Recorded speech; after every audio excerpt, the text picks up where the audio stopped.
Welcome, welcome, welcome to the first episode of the new off-season series, Live with Lep.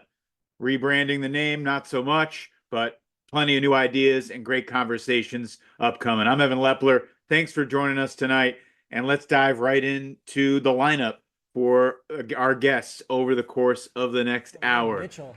First up, we'll talk to Carolina Flyers standout Terrence Mitchell.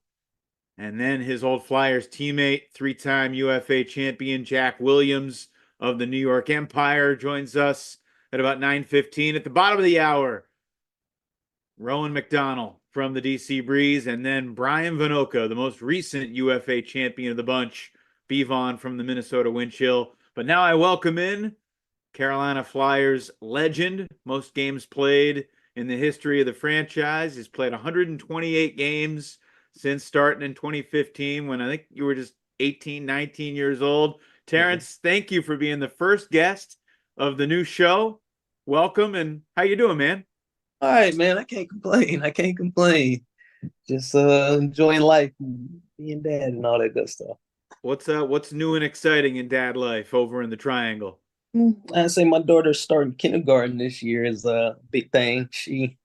She likes school and she likes to go hang out with her friends and do all that like 5-year-old stuff. So it's all right. I don't mind it. And she's got a birthday coming up, so gotta get ready for that too. Now you're speaking my language. This is basically what my life is right now, planning for birthdays and doing the dad thing. But no, man, it's great to chat with you. And I was thinking about it earlier. I obviously remember being at the very first Carolina Flyers game, April of 2015 that you guys debuted in Cary against the Atlanta Hustle. And you were just a young kid, and yet it felt like the team trusted you with a ton of responsibility immediately. What do you remember about like trying out for the Flyers, making the team, and then being a teenager on the O-line playing your first professional game? You're almost a decade ago now, or over a decade ago now. It Yeah, feels yeah, like. it is. It's actually a pretty long time. I don't know. Well, the whole offense thing, at least, it started off from like the year before, like playing ring. I remember one day Mike D asked me, and this was like super early in like the ring season. I guess when they were making like O line and D lines when we first started doing that, he was like, hey, do you want to play offense or defense? And I was like, offense. He wants to play D. Why would I want to chase people around? It's crazy. And then he was like, well, yeah, we'll just put you on O, and then that was that. And it was like, I don't know. I always like felt like I could contribute a decent amount on offense. So that was, I think, probably what attested to me wanting to play. One of my lingering memories from that opening game is I think you taking some deep shots, and I don't know if the sideline and the coaching staff was thrilled with the decision, but like Justin Allen would make a six guy, and that was how you defended it to your coach by saying, "Well, Justin's out there; he's going to make the play." Like, how have you evolved as a player from gunslinging teenager to a little bit more polished professional frisbee player? Definitely just like learning to adapt to a role as opposed to trying to go out and just be the guy. Cause like young Terrence was just like, it don't matter what's happening. If it's there, I'm probably gonna throw it, or it's just like I'm just out there playing and running around. But now it's just like I'm more focused on, all right, what can I do to help us win, as opposed to what can I do to like not necessarily make myself look good, but it's like I want to show people what I can do. But now it's just I'm more focused on like, all right, what can we do to win, and what's the best like decisions to make. So it's just I don't know, like playing What and kind of changing how I think. was there a moment or kind of a turning point in your career where something happened that caused you to change your mindset a little bit? Um, I don't know. One day Mike D threatened me to. He was like, "Man, keep doing that, man. I'm gonna put you on defense." And then I was like, "All right, let me." Even though I think he probably won't gonna do it, he was like, keep doing it, put you on defense, Terrence." And I was like, "All right, well, let me do something different. I ain't gonna throw it deep every time now, just when it's open." That's amazing. What has your relationship been with Mike Denardis like through the years? It's cool. That's my guy, man. Like, That's my guy. To be honest, it's like the only like full coach I know, other than like starting off with Mr. Josh, and then it's just been like Mike D from the start.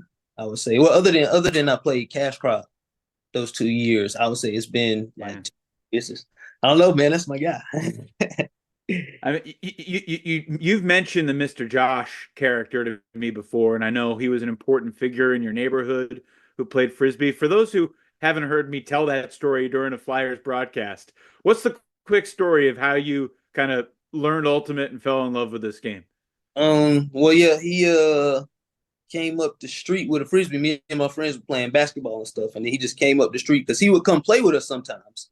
So then one day he came up the street with a frisbee and was like, "Y'all want to throw the frisbee?" And you're like, "Yeah." And then the next thing you know, like we ended up going to a pickup with him, and then started getting kind of good at it. And at the same time, like my grades started getting bad in school, so I couldn't play. I couldn't play like the other sports because they were checking my grades, and frisbee didn't check my grades. And it was like I don't know. I started getting good at it, and then the rest was just like it was kind of crazy actually. It worked out. Does your almost 6-year-old daughter have an appreciation for your athletic career? Not yet. She just is happy to see me out there. I'm not gonna say she don't know what's going on, but she just is like yelling my name and pointing if she's at the game or something. She's not really. She's just like, yeah, but she'll see it when she gets older. And like when I take her to practice, like people will say stuff to her, but she doesn't.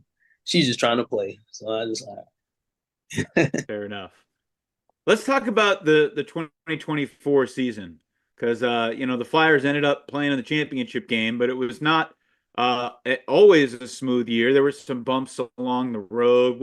What stood out most to you about the 2024 Flyers? And obviously, you got off to a pretty good start, took care of Atlanta a couple times in the first 2 weeks, 3 weeks of the season. But then you hit the skids a little bit. And I know after last year's disappointing finish, there was like a renewed sense of commitment from this year's team. So, what stood out most to you about the 2024 Flyers journey? just the buy-in from everybody. I feel like this year compared to last year was like a totally different like buy-in. We had a bunch of like new people and young guys, and everybody just like bought into their roles and bought into like what we needed them to do, and then we ended up like getting to where we got to, and we fell short, but happened. You had to go to Atlanta for the playoffs, and they had beaten you the previous couple of times, and they had taken an early lead in that game. What do you remember from that playoff game in Atlanta, a team that you've had so many battles with through the years? If you want my honest off script answer, they didn't have a chance, man. They never had. If you wanted my honest answer, they didn't stand a chance. We knew going into it, it was like we're gonna beat them when it matters. And then when it got to the game, it was like we beat them when it mattered. It was like I'm not gonna say there wasn't there wasn't doubt, but we always go into like the playoff game and stuff like we got it. And once we was like Atlanta, I was like, oh, they're not gonna be ready this game. I believe that you believe that. I certainly thought they had a chance, and I thought So they were pretty good. I respect the confidence in the swagger. you didn't think they had a chance, or at least I didn't. I don't know if my teammates were like on edge or whatever, but I don't know. I don't get too like nervous or antsy, especially playing against like Atlanta because we played them. So it's like it's never no. Yeah, it seems pretty clear if I ask you, who's the Flyers' biggest rival in the UFA? I think the answer is the Hustle. What makes that rivalry special, Atlanta and Carolina, from your perspective? I mean, from my perspective, it's like when we go into the game, we all are like both teams. I'm guessing just go into it like we just trying to beat each other. I like the competitiveness of the game because it's like if there's like one team that's gonna make it a game and definitely like make it a challenge, it's the Hustle. So I do like that part. So they're just as competitive as we are, even though we're just better than them, but they're just as competitive as we are. Who are your favorite guys to match up with the Hustle? And is there chatter that goes on when you're on the field playing against Atlanta? I would say I say I like or at least it's too easy when he's guarding me. But I like Fairley because he'll he likes to talk. He's a cool guy. He likes to let me know how well his defense is. So I don't know. Other than him, though, everybody else is like pretty cool about everything. But Mike, yeah, that's my Fairley. That's my guy. He's cool though. But he definitely always. I wonder if you look down at your phone now and Denardis, has it stopped giving the hustle bulletin board material, Terrence? But no, that's just who you are, though. It's kind of, I feel like that's kind of how you've always been. Just, not cocky, but very confident, and you believe in your ability and what you and your team can be. Mm-hmm. Definitely. One of the things I want to talk about with all four guests tonight was just building to winning a championship. And obviously the Flyers got to the top of the mountain in 2021, with a great playoff run, beating DC on the road, taking down Chicago in overtime, and then vanquishing New York after they had beaten you in heartbreaking double overtime fashion a couple of times. When you think back to that journey to becoming a champion and all the heartbreak you endured along the way, what stands out the most, Terrence?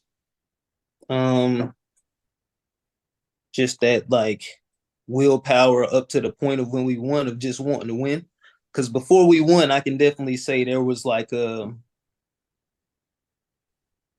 was just like a fire or something. There was just something that's just like we just like, because we keep getting so close and we're getting to to where we need to be, and it's just like, I think just that willpower to win. Like whenever we brought new people in or whatever the case was, it's like the team got better each year. So I don't know. I think that was probably the thing that stood out the most, is how much everybody on the team like wanted to win. That was I think the biggest factor.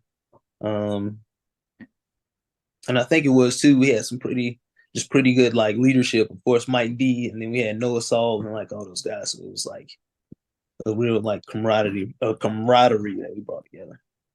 It was cool though. Yeah, there's great video of you holding the trophy and celebrating on the sidelines, and oh yeah, that's something that no one will ever take away. Yeah. Few quick hitters, Terrence, as we wrap it up and then bring in Jack. What's one memory from your career that stands out with the home Flyers fans? An interaction you've had, or a crowd moment that meant something to you with the local fans in Carolina? To be honest, I just love when like all the fans come out and cheer. But one moment, if a moment, oh, that's been a lot. Trying to think, because I want to say in 2015, I think probably the moment was like when my grandma got to come to one of my games, because this was maybe in like 2015 and 2016. She's 92 now, so she don't come out to the games no more. She still is like mobile, doing stuff, but like she can't drive, and it's like 90 degrees outside during the games and all that. So she don't want to come out for the games and all that now, but she managed to make those and like see me actually good at something. So I was like happy about that. That was probably the best. Does she know the rules? No, she kind of knows how it works, but she doesn't know the rules like too much. But she'll watch it. She would like watch it, and then I'll go home and she'll be telling me about how something could have been different, or how they could have did this or did that. So it was cool. That's awesome. Last quick hitter. What players' throws, either a teammate or someone else around the league, do you envy the most? Whose throws do you wish you had? I wish I had probably either probably Nut or Allen, to be honest. One of those two, probably Nut, because he can throw wherever he wants to. If I can get those throws out, it'll be even more easy for me if I had those throws. I was wondering if you might answer Jack Williams, who is on the line, and we'll bring in Jack right now, real quick. Little crossover. Couple old Flyers teammates. Jack, thanks so much for being here. And before we get to you, Terrence, what was it like being teammates with Jack for the tail end of that 2015 season and with the Flyers through the years? To be honest, I just was trying to hop on his cape because he was like Superman out there. So it was Superman, you see, it's Superman right there, man. What up, T? Good What's to see good, you, my man. guy? Good to see you, man. Yeah, man. How's life? It's good, man. Yeah. Miss you guys though. Miss you guys. But Yeah, I for was sure. I was just cracking up this whole interview, man. Just a true Terrence Mitchell interview. It was awesome. So Jack, what's one thing we should know about Terrence that we don't know, from his ultimate lifestyle or otherwise? answer that. I mean, Hold on, just what's up, T? say the right thing. Say Keep it. Am I gonna keep it PG for you? T, you might want to hop off, man. You might want to hop off now. I'll take it from here. No. T, I mean, I feel like Terrence is what you see is what you get with him. He he wears his personality on his chest. But I mean, everything I know about T, he's a great father, cares about his beautiful daughter. Not that people don't know that, but I know that when he's out there, he's thinking about her. But yeah, just all time great teammate, and just instills the confidence that he has in himself. He makes you feel that too when you're his teammate. So appreciate it, man. That's cool, but that's not what you were thinking about when I asked you the question. oh, offline we can say no. Yeah. I'll keep it PG for you, Terrence. I mean, you guys kind of both saw each other grow up, and I mean, like Terrence, I think you're a year younger than Jack, but you guys kind of came into the elite ultimate scene right around the same time. 2014, 2015 thereabouts, and now you guys are not quite old men, and you're, Yeah, we tried to get in your Terrence on that heyday. We tried to get Terrence on that UNCW team. If you I go was fill going out that damn application, man. No, that wasn't it. It's just that I was gonna come, but I started thinking about like, do I want to like change up my life to go play frisbee? I was like, what if it don't go right? So Yeah, that's fair. That's fair. But just think of the possibilities, man. We would have brought home a chip. like Two or three. Easy. Yeah, He certainly would have added some confidence to the team. Not that the Seamen ever lacked confidence on the field. Terrence, thanks so much for joining us and being the leadoff hitter tonight. We'll let you go. Take care of that family, and happy birthday to your little girl next week. And stay in touch, man. Talk to you soon. Good to see you, T. Yeah, all right, my guy. Peace, man. All right, Jack. Thanks for joining us and sharing that perspective. How are you, man? What's new in your world? It's good. It's cold as hell now. Where I'm in New York, hunkering down for the winter. It went from like 80 degrees to 30 degrees, it feels like overnight. So yeah, just got back from playing some basketball with some of the Empire guys, and yeah, just sort of getting ready to lock in for the winter and never go outside again until March or April. Yeah, normally I'd say we'll come back to North Carolina where it's warm, but man, it's been freezing the past couple days here too. We had a dusting of snow yesterday morning, and growing up in Massachusetts, for a dusting they don't cancel school, but in North Carolina they'd shut down the world. So all of a sudden yesterday became a snow day, and that impacted lives around here quite a bit. And there was a 2-hour delay this morning because it was sunny and 30 degrees. But that's North Carolina. You know that from growing up.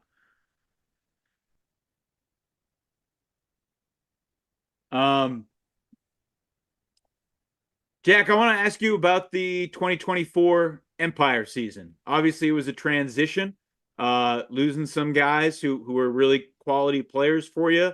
I know you took even a more increased leadership role. When you think back to the journey that was the 2024 Empire, where does your mind go first? Jack, I'm not hearing you right now, buddy. I don't know what happened.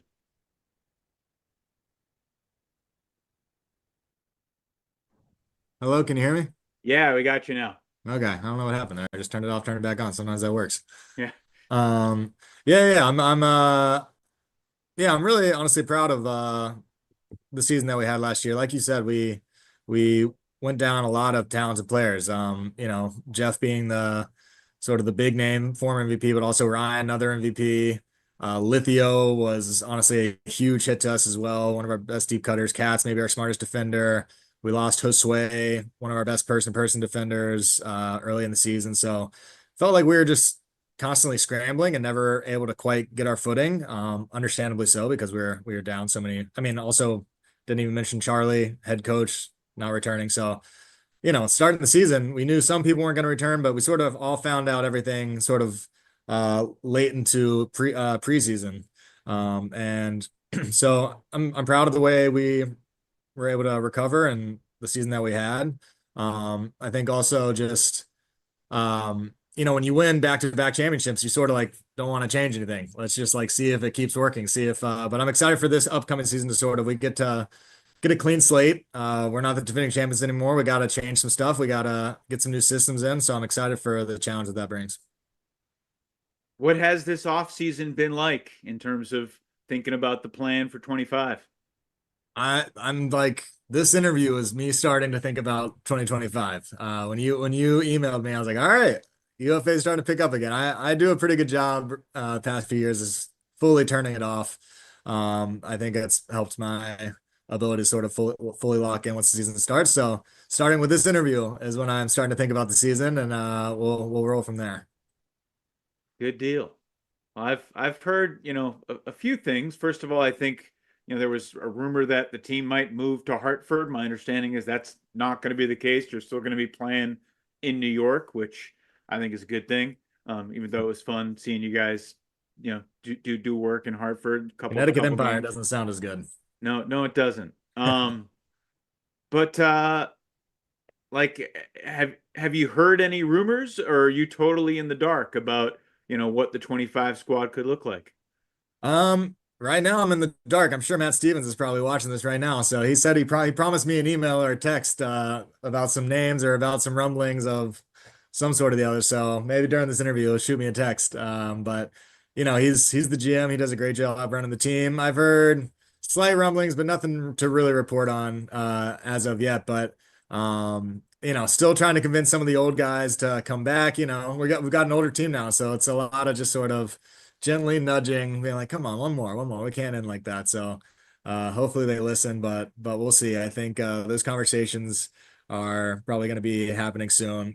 Club just ended in late October, so you gotta give them a month or two to sort of refresh and turn off the Frisbee mind for a little bit before you start bugging them again.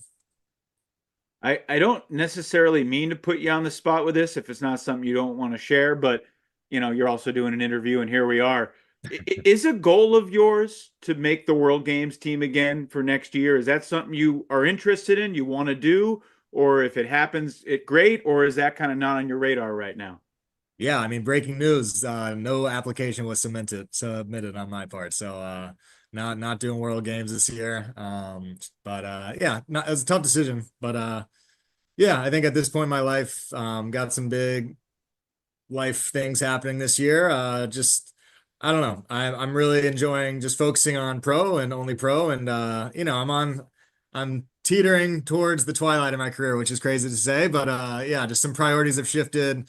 Like I said, not an easy decision to make, but um, the more I thought about it, if I got the email that I made the team, uh, it wouldn't have been pure elation. It would have been like, oh, geez, okay. And I think if I'm feeling that way, it's probably not doing it justice to be on the team because someone else would get it and be purely elated like I was the first time I did it. So when I thought about it that way, that was sort of the decision of like, okay, maybe I should give it a try out this year.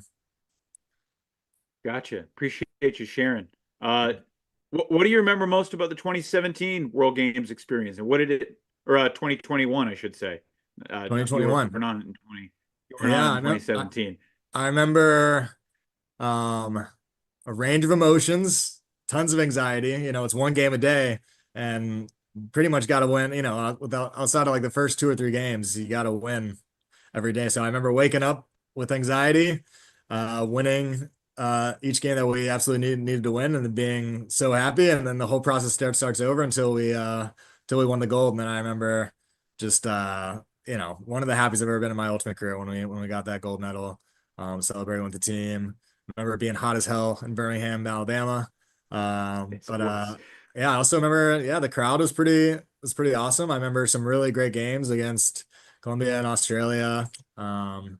And yeah, I remember again the anxiety of going up big on Australia, and they made a run against us, and it felt like we had our backs against the wall, and luckily we were able to close it out. But yeah, those were great memories for sure. Was there any similarity in the pressure you felt winning for Team USA with the Empire at all in some of the big playoff games you had? You know, a pressure to win against DC in an East final or in a championship game against whoever? Oh yeah, for sure. I mean, I feel like my superpower is anxiety. Anxiety is what brings out the best in me, I think. So it's the good kind of pressure, but I definitely feel anxious before any big game, the butterflies. It's always a very similar feeling. You know, world games, you feel like you're a little bit under a microscope a little bit more. It feels like the whole world's watching, the whole ultimate world is watching. Um, but yeah, that's always how I've been since I first started playing the sport. Before every game, just crazy butterflies, and the more butterflies, usually, luckily, that usually means the better I play because I gets the adrenaline going and all that good stuff. What does it take for you to get comfortable and not feel anxious on the field in a big game?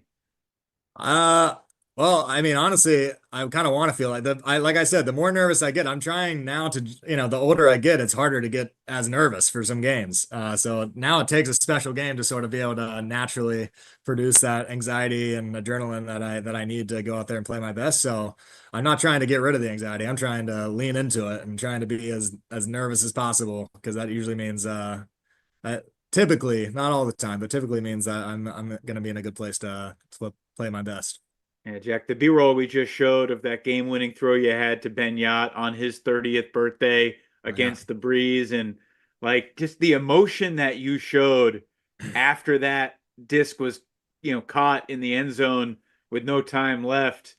Like I think, perhaps early in my time covering the UFA, before that the AUDL, you didn't always see that emotion from players, but I think as the league has continued to grow and there's been more buy-in and investment, like there's been genuine passion and tears and like lives put into being a professional ultimate player, perhaps no more so than yourself. Where does your passion and emotion come from for playing this game? And like, what do you remember about that moment?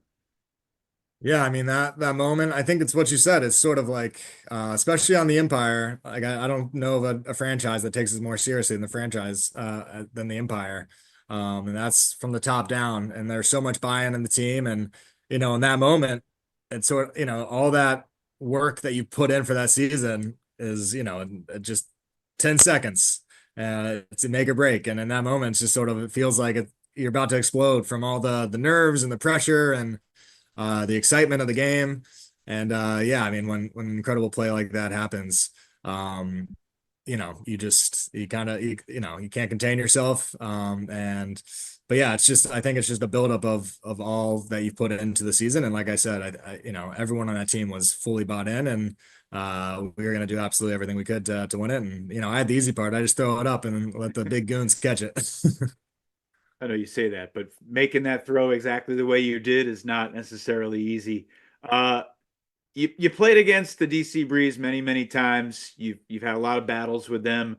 What makes that rivalry special in your mind? Obviously, tons of talent on both teams, but just the big games you've had, the emotions, kind of the friends and frenemies on the two teams. Like what is that rivalry like? Yeah, I mean, I think my first game ever for the Empire was against the Breeze, and I think it ended, on probably a 1 point game, 2 point game, and it feels like every single game since then has been similar. And for a while we had their number, and now recently they started up in their game and taking it from us. But I think it really comes down to, like you said, the buy-in, and I think from when I started the Empire, you could tell the buy-in on the Breeze was just as serious as the Empire. So I think when both sides are putting so much into it, and then the result is these incredibly close games, and the talent is so equal on both sides, I think naturally a rivalry is gonna grow from that. Well, speaking of the DC Breeze, we got Rowan McDonnell on the line as well. Whatever. And let's bring Rowan in because What's I'm up, curious to. guys? I've never heard the story. First of all, Rowan, thanks for doing this, man. Welcome. And Jack, how'd you guys go from just being competitors to seemingly good buddies and doing content together? What's the story of that?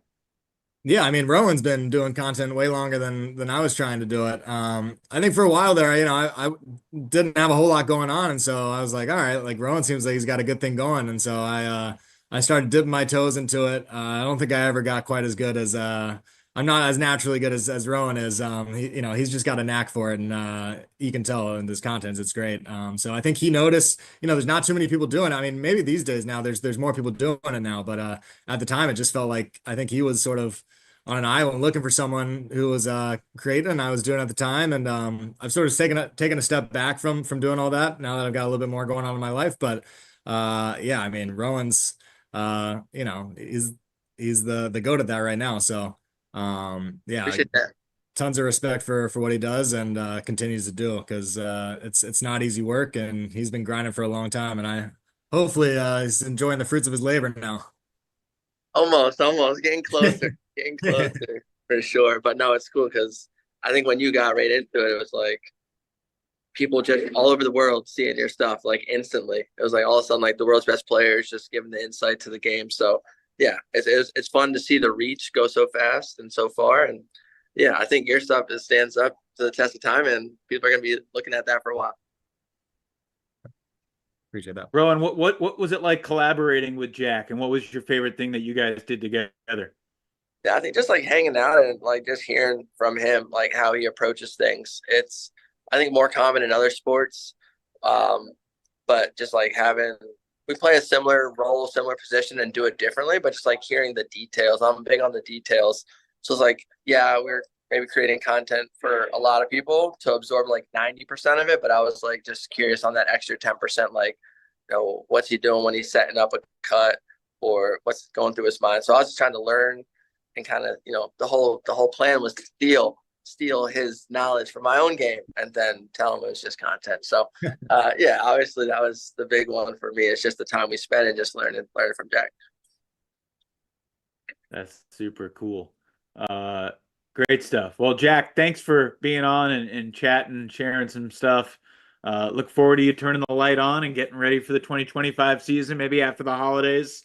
But curious to see what Jack's the Empire have in store. He'll show up week 1. He's not doing anything in the next 3 months. Come on, man. Come on. We're ramping it up. I'm too old to just show up now. We gotta actually turn it on a little earlier now. I'm too old to just be able to show up. I used to be able to do that, but just got a nice new gym membership. We're going there, so it's, hit my 30s, and the legs don't work like they used to. So we gotta make sure we work them out. True. Great stuff. Jack, have a great night, man. Thanks so much. Yeah, of course. Good to see y'all. Cool deal. We'll let Jack sign off and chat exclusively with Rowan here for a little bit. First of all, Rowan, how are you? What's going on? I'm doing great.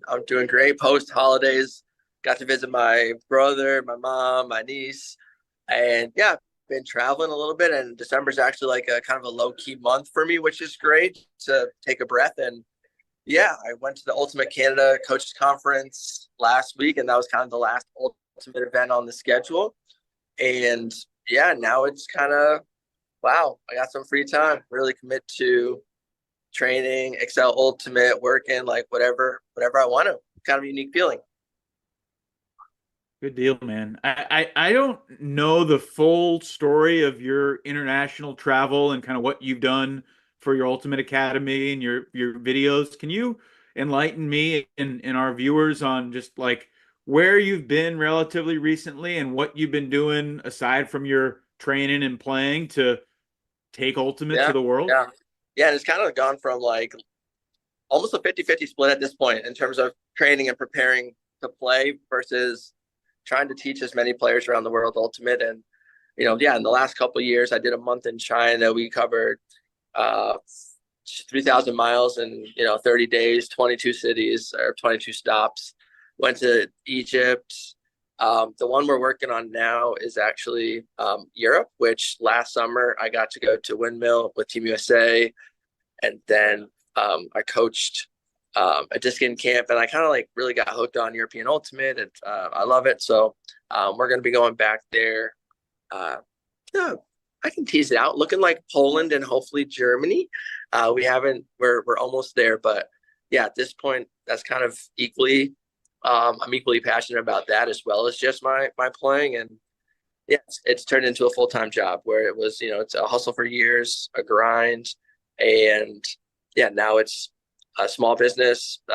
And I pretty much, yeah, have made it work. I got an email out to UFA Prez Tim DeBile looking for a little partnership, so you can give him a little nudge and a plus. That'd be great.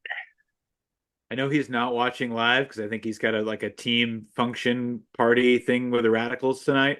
But I know that he will be in touch for sure. We could do 2 hours on your month in China and going to Egypt, but give me the top line of what those experiences are like. Like, what are the challenges? What's most fun?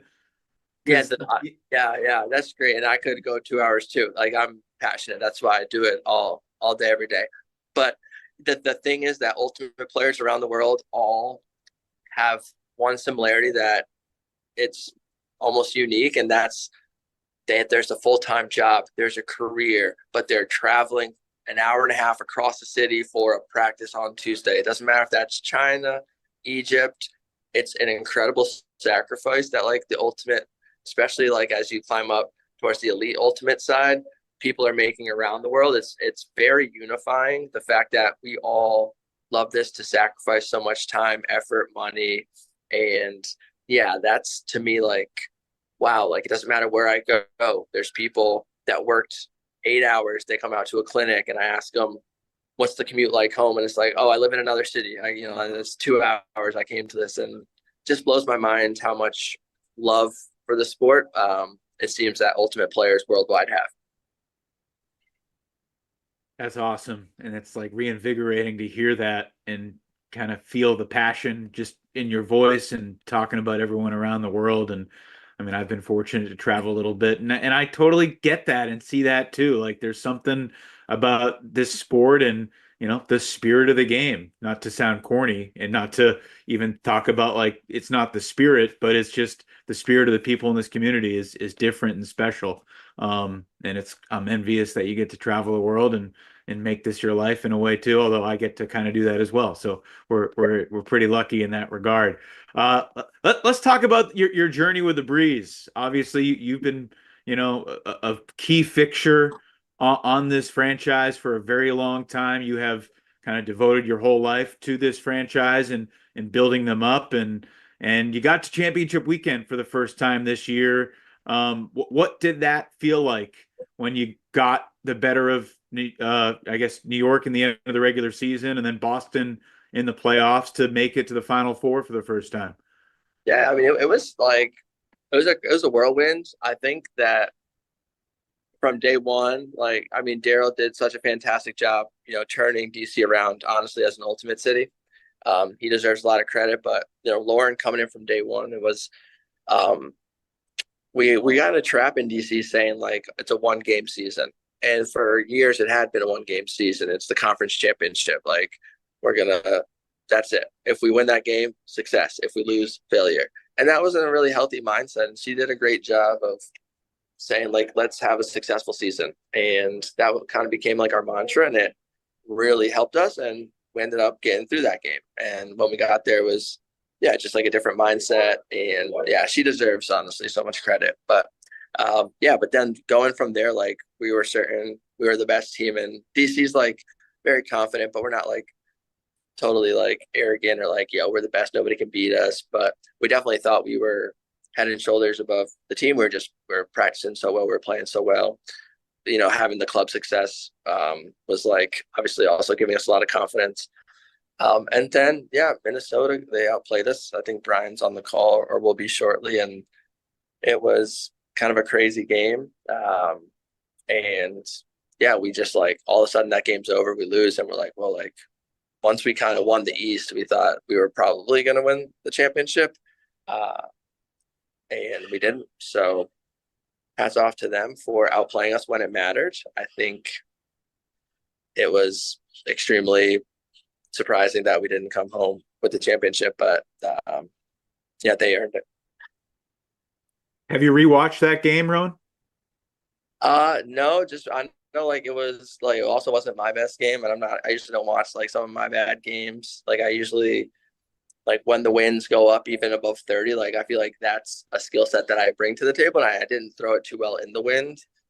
So I was a little frustrated with how I played personally, and then it was just like, when you're picking the disc up and just like closing your eyes and throwing it downwind, like nobody really wants to watch that too. And I felt like it was that for the majority of the game. Obviously, there is strategy and like game theory in the wind. I'm not saying it was completely like a trash game, but yeah, that's not one that I'll rewatch personally. Yeah. How did the Breeze, obviously there's a long way to go until the start of the next season, but what have the last several months been like emotionally recovering from that disappointing conclusion to, the best season in the team's history and starting to think about next year and going through the grind again to get to that point again to come out on the other side of it? Yeah, that's a great question. It's a really interesting, exciting, nervy time, I think, because DC's superpower is commitment and buy-in. And like we just want all hands on deck. We have a vigorous practice schedule. Like, yeah, we try hard in DC, and like I personally want everybody back on board, like with that same mindset, outside of like some of the potential moves of Troy and Johnny. But there's age, there's life. Some of the things we talked about with like the international tours, like it's hard to bring the majority of ultimate teams back every season. So right now, like it's the time where people are okay. I had my break. It was a tough pro. It was a tough ending. Then they keep playing in the club scene. And now it's the time where it's like, what are you doing for 2025? And now it's like fingers crossed that people, Luke comes back. We get, Cole again. He's best player in the league last year. And just like, get the crew back. That's really important. And I think they're coming.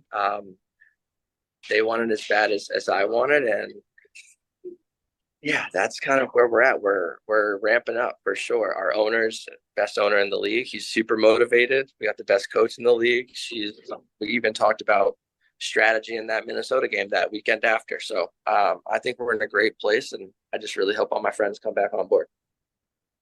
That's awesome. Sounds like you're giving them a pep talk right now, trying to fire them up to get them back. Few quick hitters. Rowan, you play such a unique style, the way you throw, the way you cut. Obviously, it has worked well for the Breeze as one of the best offenses in the history of the league. I'm curious, who are some of your favorite players to watch? And I'm sure your mind goes right to your teammates, but I'd love to get you out of the DC bubble too and think about some other players around the league that have either inspired you or just guys that you've enjoyed seeing play. Yeah, I'm not sure if he's actually played a game on the Glory. I've seen him on the roster maybe once or twice, but Josh Marquette, just absolute legend. He's 45 years old, and he's still among the best in the business. He just instantly brought me the joy of throwing a disc. He took me after one practice when I first learned about Ultimate. We played in the MLU Major League Ultimate together, and he starts throwing me these crazy trick throws. I'm hooked. He's got me hooked on throwing. He's so creative. He's so like risk reward savvy. Like he has all the crazy throws, but he doesn't turn it over. And it's just like a true like he's like my protege. Like I mean, I want to be just like him. I got to plan the chance to play with him in the club season, so he's at the top of the list. And then from there, just bits and pieces. Russell Wallach, old teammate in Boston, just like an absolute great teammate, workhorse. Like really play with a lot of heart. And yeah, I've always been the player to steal bits and pieces from everybody. Anybody that's ever done something better than me, which is a lot, I just like lock in and try to take their superpower. Good deal. One other quick hitter. I asked this to Terrence earlier. What's one memory you have that stands out with your DC fans? Either a moment during a game or before or after a game, an interaction. Obviously, you guys got great fans in DC that make Carlini a tough place for opposing fans to opposing teams to play at. What stands out to you about your DC fans, and what's a specific memory that you can share? Sure. I have to go right with like the post game. I think for a while the security like wouldn't let people on the field, but then maybe one year it switched, and then all of a sudden after the game you got like the whole field, everybody's throwing, and I'm walking across, and I'm like, just almost every kid, high school or middle schooler, just like know me by name. Oh, like I coached them at a clinic. I coached them as a guest coach in a practice. They came to one of my camps, and just like I was when you were talking to Jack earlier about like the New York versus DC, like they're both very consistent. They do it in such a different way. New York signs stars and they recruit, and DC has the middle schooler at Carlini that plays high school that gets coached by Aroy and then plays on the Breeze. So that to me is the number one thing that's special about our crowd is they're going to be future players, and we do a great job growing that community. That's awesome. That's been one of the most rewarding things for me. I've been in this league now for over a decade. My first year broadcasting was 2014, and seeing the growth of fan bases and like what you've done and what Ty and Don Grage before Ty and just kind of all the leaders in that DC community have done to build a fan base. And you could say the same thing about what Ben Feldman has done in Minnesota, and the Wind Chill are kind of setting the standard right now. And that's my cheap way of segueing to bring in Bryan Vohnoutka into the conversation. Vaughn, thanks for being here. We'll just wrap it up with Rowan real quick. I mean, I'm curious to ask each of you, like, before the semifinal, like the day or two before, what were you hearing about the Wind? Did you have any idea it would be as crazy as it turned out being? And we talked about it on the broadcast. Like, it felt like a different sport that you had to learn how to play in the biggest game of the year. I mean, Ron, what do you remember about that? Yeah, I remember like I was walking the day before the game and I had a coffee in my hand, and it's just like the wind blew the coffee out of the cup. It was like something I just never seen before, and the light pole shaking. And then I'm like, ooh. Then I shot a message to the Slack, our leadership, and I was like, we are the most prepared team, I guarantee it. But then I'm like, maybe we need like a win strategy. And we got one too. Obviously, we have some learning curves. But yeah, I guess my question too for Bryan do y'all have like a win strategy before there? We kind of made one up as a little bit pregame and a little bit of guiding philosophies, but we didn't really have like the upwind, downwind lines or stuff like that. Yeah. I mean, I would say the same thing as far as like the day ahead. Like we got to the stadium, we got to throw around a little bit on Thursday night. And even being there Thursday night when it supposedly, should calm down a little bit, being able to like get out there. And I mean, we must have completed 30% of passes. Everyone on the field, everyone throwing different ranges, throwing swings, throwing hucks. It was kind of chaos. So I get that kind of set the stage for, I guess, a little bit of what was to come. But obviously, once it became game time, it's all right. We got to make the best of this.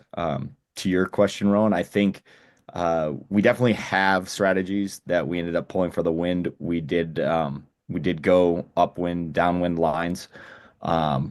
We also manipulated a couple of those lines with some players in game as well. Some people who were taking advantage of situations and really opening up the field for us, a la Klein and some others, but just putting some of our stronger throwers on some of those upwind lines. And again, being okay with, if we're going to shoot it, we're going to, make it happen because, again, as it was pretty evident, is tough to complete a handful of passes in the Wind, let alone string together a good solid possession. So it's like, all right, we may not be pretty, but we got to put it together. Yeah. It was a wild game, wild semifinal Friday that we won't forget anytime soon.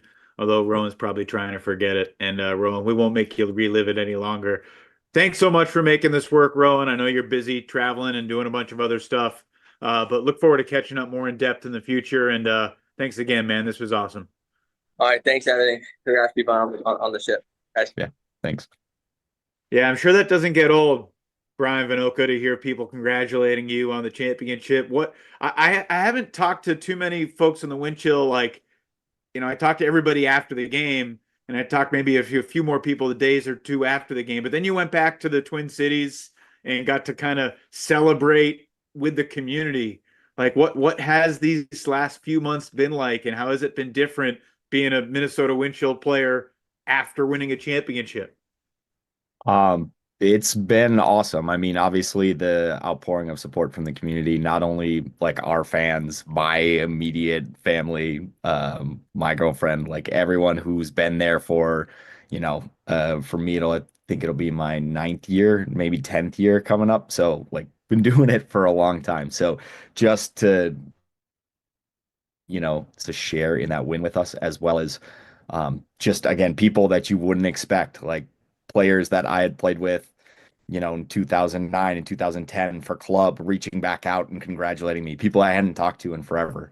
It was really cool to just again see them be able to still stay engaged and are still apparently staying in touch. And we had like an after party at Surly, which was really awesome. And there was probably 200 plus fans that came out to that event as well. So again, it's just kind of been just kind of an ever evolving parade, if you will. But again, it's been wonderful.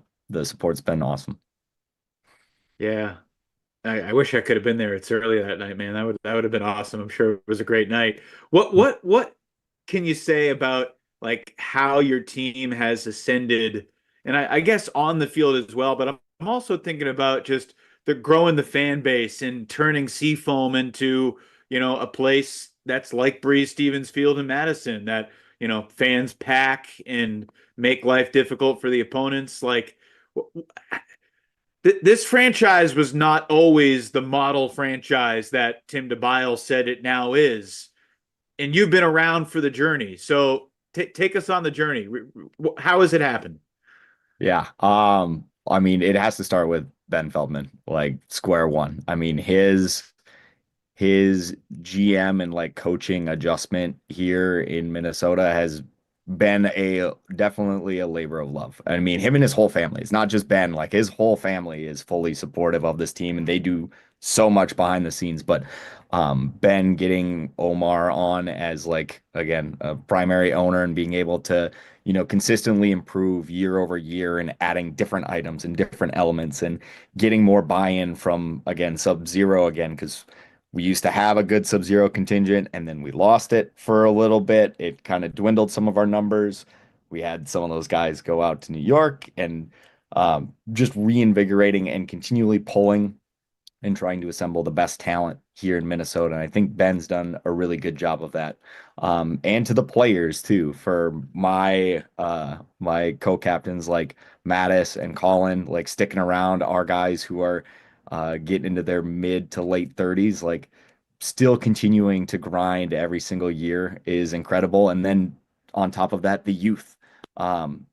Just all of our young guys coming up and stepping into big roles. And I mean, I could say like the obvious ones like PK or Will or Gordon, but like also like Noah and some of our other guys like Cam on defense who were so crucial in us kind of taking this final step this year. And then um, on top of that, like coming back to the fans and coming back to the environment, like being able to kind of put that consistent product on the field. And we're always a competitive team, and we are like the best bet for, your dollar in the Twin Cities. Like if you want to go to a sporting game, like the Wind Chill game is the best bang for your buck, hands down. Like the games are always competitive, they're always fun.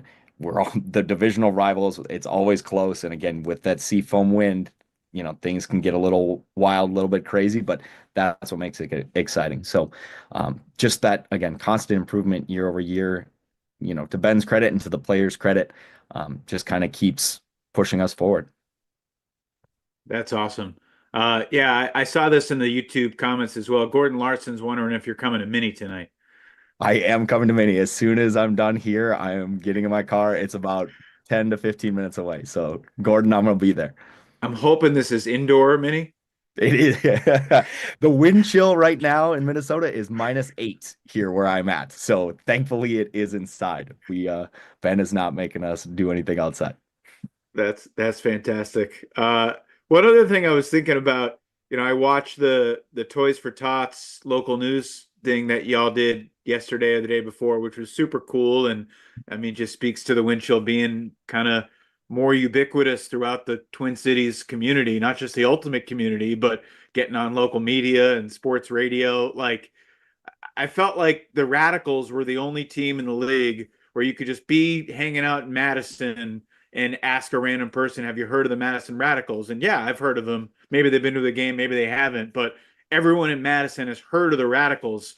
How has, I'm sure when you started playing in 2016, 2017 for the Wind Chill, what's Ultimate Frisbee when people hear the Minnesota Wind Chill? How has that changed? How have you felt the community grow from kind of the non-endemic Ultimate folks in Minneapolis and St. Paul?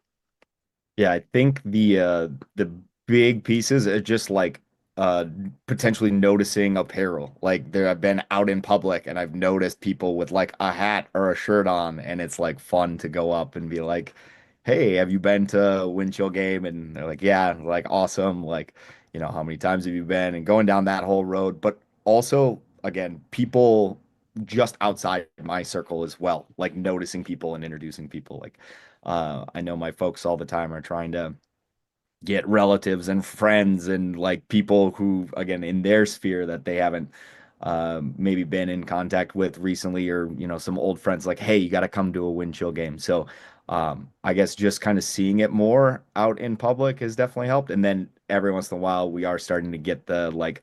I was at a coffee shop doing work on a Tuesday, and like someone came up to me and was like, "Hey, good game yesterday," and during the season, and caught me off guard. I was like, "Oh yeah, thank you." And my coworker, my boss, like sort of knew that I did frisbee, but he's like, "Why are people coming up to you, like telling you good game? Like this is weird. Like it's a whole deal. Like you got to come out." And just to clarify, this wasn't like a friend that knew you. This was like just a fan of the Wind Chill that. Yeah, it was like a dad of a high school player from one of our local high school teams. Again, I hadn't met him before, but yeah, recognized me without any frisbee gear on, which is again pretty rare, but it does happen. Bruce, I mean, you're a champion now. It's going to happen more and more. Yeah. Um, the two games you played at championship weekend against DC and Carolina, two really high quality teams. Both were roller coasters. Like you guys had leads in both games and then gave those leads up. I'm sure you've watched the film from both those games. Like when you think back to just that crazy weekend, how'd you guys do it? I mean, I like truthfully, I think a lot of it came down to like the preparation that we had going into the weekend. I thought our coaching staff did a phenomenal job of getting us into the right mindset with the game plans that we needed for each of those games. Even in the case of the final, having multiple different like plans put together depending on how the wind was going to react. We knew it was going to be a little bit lighter on Sunday, but we didn't know how much lighter. So we had multiple different options set and ready to go for us to adjust and pivot. And then again, credit to the players for just coming out like, we are a confident team. We are going to, again, fight every single minute because that's like, again, the Central Division. Those games are always a dogfight. So it battle tests us well. And over the past few years, we've been able to play cross-divisional matchups that have been difficult and have pushed us. And like all of those pieces together have kind of propelled us over the last few years. And again, I think everyone came ready to play and knowing we have an opportunity. And it's always like, why not us? Why can't it be us right now? We have the talent to do it. We have, again, the mindset to end up to kind of put it together. So all of those pieces going in, and again, the guys just performed, and might not have been the prettiest, but we were able to get it done. Again, the wind coming back there is something we're familiar with. So we had Rowan on before, obviously, and DC is trying to do now what you guys did last year, which is respond to a pretty heartbreaking semifinal loss. How did that home loss to Salt Lake in crazy, miraculous fashion in 2023, how did that galvanize the 2024 wind chill? Yeah, I mean, that one still it's funny. Obviously the wind salves any of those kind of wounds by actually like getting it done. But that was still, I mean, even into last year, man, the uh, you know, UFA TV. He's seeing it come up every single time we turn it on and we watch games. It's just like another reminder, like, God dang it, we were so close. Um, I mean, the guys came back and similar to like Gordon mentioned, we're back at it in mid-December. We have some informal mini, just getting together and just continually trying to get better. So putting in those reps, we didn't really have too many departures from last year. So all those guys who got championship experience last year, all right, now we kind of know what to expect. And so I think it was a little bit of a, like a wide-eye moment last year, having it in Minnesota and then in front of our fans and, trying to do this for the first time. It was, again, a little bit of a like learning moment for us and kind of trial by fire. And after going through that, I mean, again, I think it just helped in the preparation and the the everyone wanted it so bad. Like we felt like, and when we had it here, that was our opportunity. Like it's going to be amazing to do it at home. And when it didn't happen, everyone was like, okay, now we got to do it next year. So You got some reinforcements for 2025. James Pollard from the Philadelphia Phoenix, Justin Burnett from the Atlanta Hustle, recent Callahan winner. I've heard rumors of some other big names up Ben Feldman's sleeve as well. What has you excited about the newcomers? Have you gotten to play with them or talk to them at all yet? So James, I did get to play club with, which has been awesome. So I'm super stoked about that. Justin, I haven't been able to contact or get to know more about him, but I'm excited for him to get here. I think both those guys are going to be like tremendous for us. Again, I was looking it up because I was kind of interested. Last year, we finished second in blocks as a team. We finished top 3 in break percentage, but we finished 16th in D-line conversion. So like definitely could use a little bit more assistance in getting the disc in the end zone. And both those guys will help us tremendously in those places. So I'm excited. I think our defense is going to be amazing this next year and it's going to be tough to work against. And I think it's going to push our offense as well. Like our offense is going to have to go against that defense every single day. And that's going to hopefully push us and stress us so that when we get into games, we'll be pretty good going as a whole group. Are you O-line or Bevon now that you've won a championship? You sound like you're talking like you're O-line Bevon. I would love to. If Ben is listening, Ben, I want to play O-line again next year. We'll see what all comes of everything. We'll see when the team gets made and we have our tryouts in January and we're putting everything together, what makes the most sense. But I would love to. That would be great.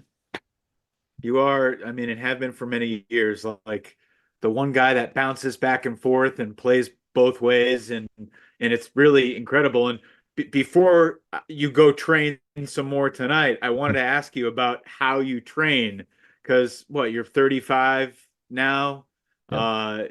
and which is not ancient by any means, but there are a lot of young athletic dudes coming into this league, and you still make them look inexperienced in learning the game. How do you do it? What are the keys to your kind of training, dedication, your passion for it, and maybe give some of the youngsters watching a tip or two on how to be as good for as long as you've been? Um, yeah, well, thank you for that. I was listening to Jack earlier and he was saying he was 30 and it's like, God dang it. Like 30 felt good. 35 is not feeling as good as 30 did, but we're still doing all right. Still enjoy the process as far as all that goes. I really enjoy lifting. Um, I've had like somewhat of a regiment for, my first, whatever, 4 or 5 years in AUDL and now UFA. But lifting with Mattis has been, again, really great. We do a like pre-programmed workout. It's like a French contrast method, but we have like a trainer who like programs our stuff, and it's been really awesome to continue to work out with him. And we've got a whole group that kind of ebbs and flows, but there's like 8 of us. We have like a little gym that we go to and we do these like circuit workouts. And For me personally, like it's all trying to get better. Like I still want to keep getting better. That's the piece. And as much as I've accomplished, I still have more items that I want to check off and more bucket list items that need to be completed. So I just kind of keep working, and that just kind of keeps me motivated and keeps me going.